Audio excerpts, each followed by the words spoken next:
¿Cómo pasé de trabajar para otros para trabajar para mí mismo y generar más dinero? Probablemente muchos piensan que es muy complicado hacer esto. Sí, pero vale la pena. Si tú enfocas toda tu energía a trabajar para alguien más y eres muy bueno y eres excelente en lo que haces, ¿se va a retribuir bien? Sí, tus superiores lo notan. Si no lo notan, siempre vas a quedar donde mismo. Nunca vas a ir hacia arriba. Nunca vamos a avanzar si no ven nuestras cualidades. Básicamente en el video de hoy te voy a platicar de dónde vengo. Y no de dónde vengo, de dónde nací, ni de dónde crecí. No. Laboralmente hablando y cómo es que ahora puedo tener un gimnasio y ser dueño de un gimnasio, pero todavía no soy 100% dueño. ¿Y a qué me refiero con esto? No es que no sea mío el gimnasio, sino que todavía sigo siendo un empleado, porque el gimnasio todavía me necesita laborando 4 horas aquí. Tengo la capacidad de tener empleados, pero sigo siendo yo uno más. ¿Cómo es todo este proceso? Porque el iniciar cualquier negocio es porque crees en tu negocio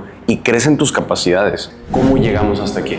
Bueno, primero que nada, el primer trabajo oficial que tuve en mi vida fue a los 15 años y fue lavando carros en un autolavado que estaba en una esquina cerca de mi casa. Entonces yo decía, bueno, pues me puedo ir caminando. En ese entonces pues tenía que llevar una carta responsiva para poder trabajar ahí, firmada por mis papás. Ya nada más con eso podía entrar a trabajar, porque oficialmente no se podría trabajar en México a los 15 años, no hay ninguna ley que lo permita. A partir de los 16 ya, pero en ese entonces tenía 15 años. Lo que duré trabajando ahí realmente fue poco, fue una semana, pero en esa semana aprendí muchas cosas. Una, si tú llegas tarde, no le importa a tu jefe por qué llegaste tarde. Tú tienes que cumplir. Tienes que ir al horario que te están diciendo. No hay justificación alguna. En ese entonces yo estaba entrando a la preparatoria. Era un momento donde ya mis amigos empezaban a trabajar en lugares de fiestas infantiles o demás. Y pues yo quería también empezar a trabajar. Ese fue mi acercamiento al primer trabajo. En ese entonces me avergonzaba del trabajo que tenía y nadie sabía de qué trabajaba. Nadie. Cuando me tocó trabajar en el autolavado era tiempo de frío. Yo me llevaba una capucha, pues un pasamontañas, por así decirlo, y solo se me veían los ojos. Trataba de taparme lo más que se pudiera para no verme. Me tocó 2 veces, hubo clientes que eran conocidos míos, un profesor de la secundaria y otra persona con la que conviví muchísimo tiempo y nunca se dio cuenta que yo una vez le lavé su carro. En ese entonces me avergonzaba, me tapaba y nadie se daba cuenta de que yo estaba en el autolavado. Pero ahora me doy cuenta que eso me formó para ser quien soy hoy. La razón por la que dejé este trabajo fue que trabajé una semana y por un día que llegué tarde no me pagaron bastante dinero que me debían. Y a bastante dinero me refiero que si el día me lo pagaban a 120 pesos, por así decirlo, me dieron 50. Entonces ahí dije, creo que aquí no es donde debo de trabajar. El segundo trabajo que tuve ya fue oficial de manera formal. Yo fui a tramitar mi RFC. Aquí en México tienes que tramitar el RFC para poder que te den de alta en una empresa. Y básicamente trabajé en un call center muy grande y muy reconocido aquí en Monterrey. Voy a decir el lugar donde trabajé, pero yo trabajé en una sede que le decían Cuervo. Si alguien trabajó en esa sede, sabe a qué me estoy refiriendo y a qué empresa me estoy refiriendo. Básicamente lo que yo hacía era estar en el departamento de soluciones, recibía llamadas de Estados Unidos de gente quejándose de su servicio y pues te mentaban la madre siempre. Era un trabajo bien remunerado, era un trabajo donde había muchos bonos, pero si no retenías al cliente, todo se iba para abajo. En ese trabajo te hacían hacer un entrenamiento, pasabas el entrenamiento y luego ya te pasaban a trabajar. Durante el entrenamiento no te pagaban realmente lo que era, pero luego ya te lo daban como un bono cuando ya estabas en sitio, por así decirlo. Duré aproximadamente entre 5 y 6 meses en ese call center. Y la razón por la que me fui fue porque una vez recibí una llamada, ya tarde, ya cuando era mi hora de salida. Y ahí, si son las 5:50 y tú sales a las 6, y te llega una llamada a las 5:59, no te puedes desconectar, entonces tienes que tomar la llamada y si esa llamada se alarga 1 hora, tú sales hasta las 6:59 y eso ya no te lo pagan. ¿Por qué? Porque la llamada entró dentro de tu horario laboral y eso es una jalada. No sé si sigan operando así los call centers, pero para mí eso es una basura. Lo más importante para todos los que trabajan es que te respeten el horario de trabajo y también tú respetar el horario de trabajo. En ese momento me entró una llamada unos 2 minutos antes de yo salir y la llamada se alargó bastante. Tuve que llamar a mi supervisor porque no quería hablar conmigo la persona con la que estaba hablando, porque nosotros también dependíamos de otros departamentos y los otros departamentos siempre echan toda la carga a soluciones, porque es más fácil echar toda la carga al departamento de soluciones que al departamento de internet que se encarga de vender paquetes. Una sola palabra hizo que ya no quisiera estar ahí: mediocre. Mientras yo estaba recibiendo la llamada, no duré ni 30 segundos con el cliente y me dice: ya me dijeron que aquí me van a solucionar, hazlo. Me traspasaron esa llamada de otro departamento y hay protocolos, tú tienes que empezar tu discurso. Bienvenido a... no voy a decir la empresa, pero eres una empresa de Estados Unidos, ¿en qué te podemos ayudar? Y seguía en su plan. Ya me dijeron que tú me ibas a solucionar, hazlo, hazlo, hazlo. Y de ahí no paraba. Llegó el punto donde me dice: pásame a tu supervisor mediocre. de ahí se me enchiló toda la sangre. Le hablé a mi supervisor, le dije: no sé qué quiere esta persona, no me ha dicho, solo quiere que le solucione algo, pero ni siquiera sé por qué no dejaron ninguna nota en su cuenta. Toma la llamada, estuvimos ahí como unos 30, 40 minutos. Yo ya se supone que tenía que salir, realmente no me dejaron salir. Yo estaba ahí en la llamada a un lado, escuchando también qué es lo que estaban diciendo. Y pues básicamente ese fue el parteaguas para decir: creo que aquí donde hay gente diciéndote ese tipo de cosas, hace que tú te lo creas. Y realmente no, realmente tú estás haciendo un buen trabajo, pero a veces las personas que llaman de esos lugares de Estados Unidos sienten un poquito más de poder que alguien que está contestando una llamada en español o en inglés y se le nota un poquito el acento, y eso hace que nos menosprecien. Y la consecuencia de eso es hablarnos como se les dé su gana. Y lo único que estamos haciendo es nuestro trabajo. Pasaron unos cuantos días y decidí ya no estar ahí. Después de ese trabajo tuve mi primer emprendimiento. Sabía que mi mamá era muy buena dibujando rostros de personas y demás. Lo que traté de hacer fue un pequeño negocio que se dedicara a retratar a las personas y a enmarcarlas para dar un regalo en cualquier ocasión especial. En ese entonces iba comenzando apenas la era de los bloggers. Todavía no le llamaban influencers. Agarré 2 personas que estaban metidas en eso, les ofrecí varios retratos gratis para que pudieran promocionar los cuadros, y eso funcionó bastante localmente hablando para vender el producto. Incluso un 10 de mayo tuve que faltar a la escuela porque tenía tantos pedidos que entregar y yo personalmente iba y entregaba esos pedidos. Después vas aprendiendo que existen paqueterías que puedes llevar tu producto empacado y ellos lo llevan al destino, pero poco a poco con el tiempo eso se va dando y vas aprendiendo, y para eso es la prueba y error. Incluso llegamos a mandar retratos a otras partes de México, no nada más en Monterrey. Ese fue mi primer acercamiento a un emprendimiento y aprendí muchísimo. Siempre pensamos que tenemos que hacer todo nosotros. En este caso yo personalmente entregaba los productos, yo me encargaba de hacer los pedidos, yo me encargaba de imprimir las guías, y llega un punto donde eso no es sostenible. Después, como era un emprendimiento que tenía que enfocar muchísima energía, muchísimo tiempo, y a veces no estaba buena la venta, decidí hacer otra cosa. Y esta idea fue la que me acercó a los gimnasios. Como yo empezaba a ver que había personas blogueando, o sea, contando su vida, grabándose todo el tiempo, yo más o menos quise meterme a ese tren, pero me metí con la idea de hacer algo enfocado al entrenamiento. Y así nació un reto que hice que se llamaba Bombeo Challenge. Yo lo ofrecía a un gimnasio, más o menos del tipo de gimnasio que tengo actualmente. Yo fui, hablé con el dueño del gimnasio. Le dije: ¿sabes qué? Tengo esta propuesta, quiero hacerla aquí en tu gimnasio. ¿Puedo hacerla en un horario donde no estés abierto para que no te estorbe? Platicando con él, me dijo: sí, está bien.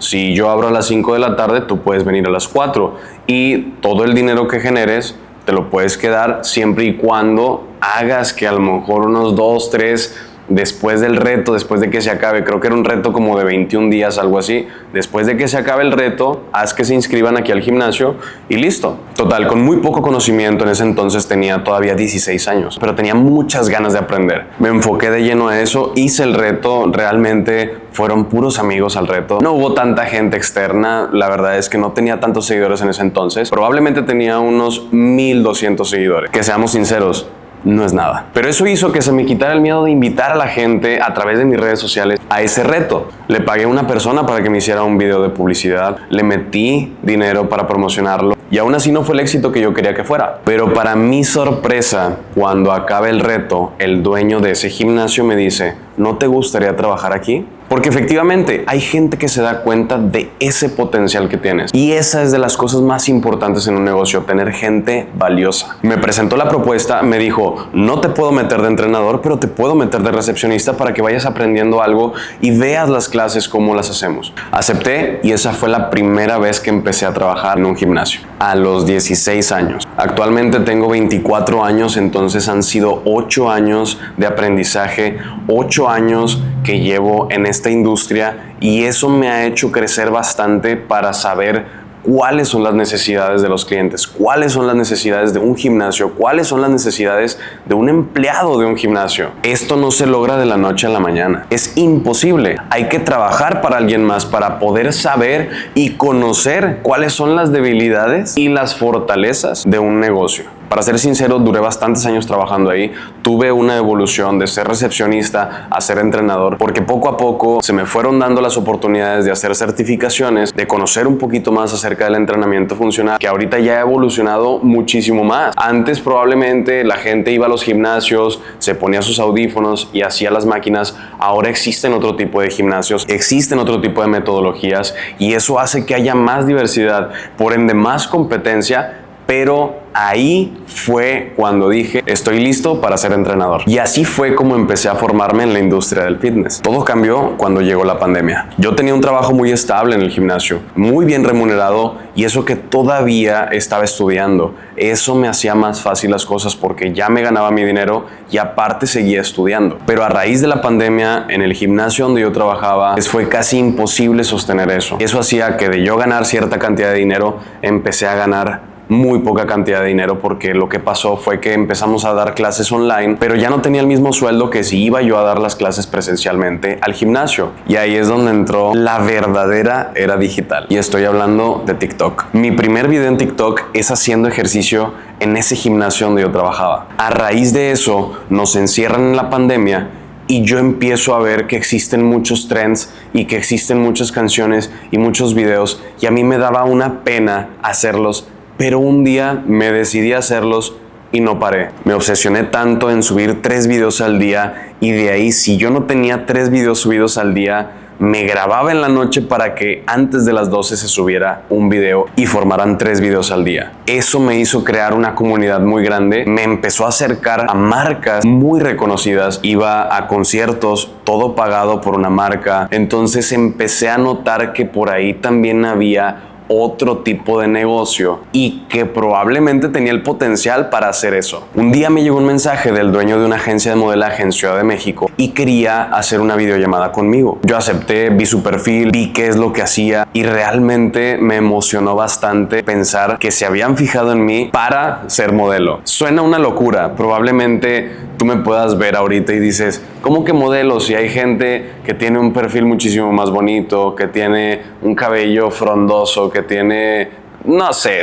muchas cosas pueden pensar la gente. Pero realmente a lo que a mí me habían llamado era hacer modelaje para televisión comercial. ¿A qué me refiero? Yo hice un mundo de castings para salir en comerciales de televisión o en comerciales que te salen en YouTube. A eso fue a lo que me llamaron. Al principio me decían, ven a Ciudad de México por favor, te queremos acá, queremos que estés aquí para que hagas los castings presenciales. Pero como era pandemia, yo no tenía tanto dinero para irme, entonces cuando resurgió un poquito la pandemia fue cuando tuve oportunidad de juntar dinero, porque realmente mis papás no tenían la capacidad para decirme, vete y nosotros te pagamos. Cuando tuve dinero suficiente ahorrado fue cuando dije, ahora sí, voy a contestar esa llamada. Le dije al dueño de la agencia, ¿sabes qué? Creo que ya me puedo ir después de como 8 meses que me estaban insistiendo que me fuera y que me fuera y que me fuera. Creo que ya me puedo ir porque para eso a mí me daban dónde quedarme, pero no me lo regalaban. Era pagar una mensualidad de renta de 8,000 pesos en Ciudad de México, en el centro histórico, y para un chavito de 18 años pagar una mensualidad de 8,000 pesos en una renta, probablemente ni siquiera lo piensas porque estás viviendo con tus papás, porque estás viviendo en una casa donde no tienes que aportar mucho, más que los servicios y demás, pero realmente tienes donde quedarte. Y yo pensar en que tenía que pagar 8,000 pesos de renta mensual era algo impresionante, pero lo que más me llamaba la atención era la paga que se daba cuando quedabas en un casting. Lamentablemente nunca quedé en un casting. Grabé un sinfín de castings para comerciales de televisión de muchas marcas muy reconocidas y a ninguno me llamaron. Recuerdo que había hecho un casting para una marca en específico y al final de cuentas, como 2 semanas después, yo vi que ese comercial salió y salió con un creador de contenido muy pegado en TikTok en ese momento. Y ahí fue cuando me di cuenta y dije, creo que aquí no es el que se vea más bonito, no es el que tenga la mejor mordida en este caso para ese tipo de anuncios que son de comida, es el que tenga mayor influencia. Y ahí fue cuando dije, creo que tengo que crear mi marca personal. En ese entonces realmente estaba muy fuerte en TikTok y muy fuerte en Instagram. Tenía bastantes seguidores. Mis publicaciones tenían 16,000 likes. En Instagram era algo imposible. Yo recuerdo que yo decía, ¿cómo es que está pasando esto? ¿Cómo es que a la gente le gustó tanto? Y tomé una decisión. Me fui al mes de vivir en Ciudad de México y no volví más a vivir ahí. No volví a tener relación alguna con esa agencia de modelaje. Desconozco si hubiera seguido, hubiera sido diferente, pero aquí estamos y esta es la realidad. No volví a hacer ningún casting para un comercial de televisión. Cuando me fui de Ciudad de México, Instagram estaba sacando apenas sus en vivos. Estaba dando bastante dinero si tú probabas los en vivos. Comencé a hacer eso, vi que había bastante presupuesto de Instagram para hacer todo ese tipo de cosas y dije, creo que va por aquí. Regresando un poquito a lo que estaba haciendo antes, que era trabajar en el gimnasio, yo tuve que avisar con un mes de anticipación, ¿sabes qué? Se me presentó esta oportunidad, me voy a ir a Ciudad de México a vivir, entonces consigue a alguien más. Y ahí, pues bueno, ya es la historia que les conté. Regresé a Monterrey y regresé haciendo muchísimo contenido. Eso me ayudó a que las marcas se acercaran a mí y empezaran a pedir publicidad de mi parte por mi Instagram y que yo los promocionara. Eso me abrió los ojos de que había más posibilidades, pero lamentablemente no es algo seguro. Pasaban las semanas y yo no tenía trabajo en Monterrey porque cuando yo me fui a Ciudad de México ya había otras personas trabajando en el gimnasio haciendo el trabajo que yo hacía.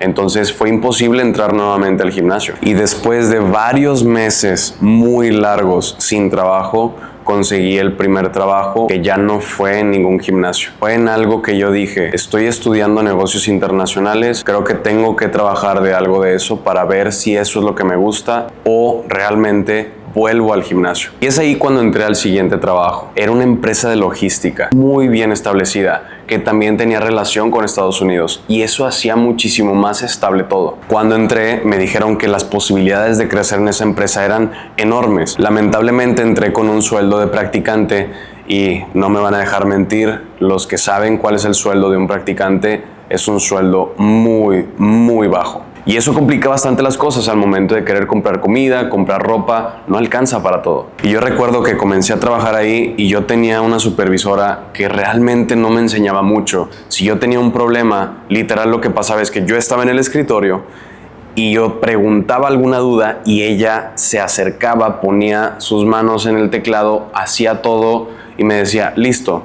Yo nunca estaba aprendiendo durante esas semanas. Y digo semanas porque duré semanas trabajando ahí. Lo que me hizo salirme de ese trabajo fue algo muy sencillo. Recibí un mensaje de una conocida. Me dijo, oye, hay una empresa de puertas que necesita de un modelo que esté abriendo y cerrando las puertas. Algo súper sencillo realmente. Me dijo, ¿cuánto cobras? Porque yo en ese momento me estaba dedicando al modelaje, pero luego regresé de Ciudad de México y ya ahora me dedicaba pues a la empresa de logística donde estaba trabajando. Fue cuando le digo, yo cobro tanto, y aceptó. Y para mí era probablemente lo que ganaba en 2 días, lo gané en 1 hora y media. Y siempre el tiempo va a ser más valioso que nada. Fue cuando me di cuenta, en 1 hora y media hice lo que en 2 días trabajando aquí puedo hacer. Y ahí fue cuando dije, creo que esto no es lo mío. Me acuerdo que pactamos el día en que íbamos a grabar esos comerciales.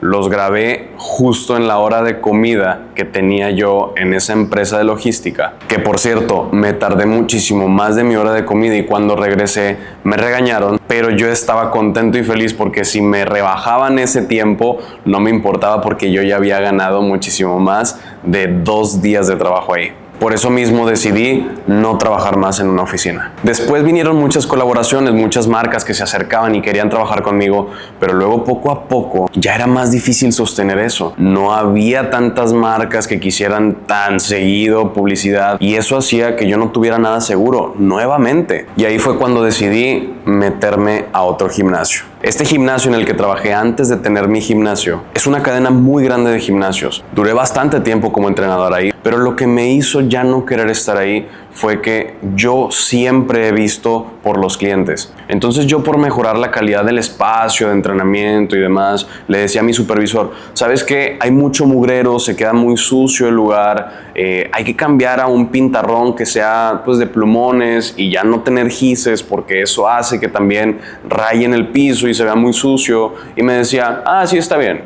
Nunca me hacían caso. Otra cosa, oye, ¿sabes qué? Está muy caluroso, la gente se está quejando mucho. Sí, vamos a ver cómo lo solucionamos. Nunca lo solucionaban. Entonces de lo que me di cuenta fue, si yo soy una persona valiosa y estoy en un lugar que hace que mi valor, en vez de estar en la cima, esté por los suelos, aquí no es. Y ahí fue cuando empecé mi plan de hacer mi propio gimnasio. Los quiero. Si quieren la segunda parte, denle like, suscríbanse y nos vemos. Chao.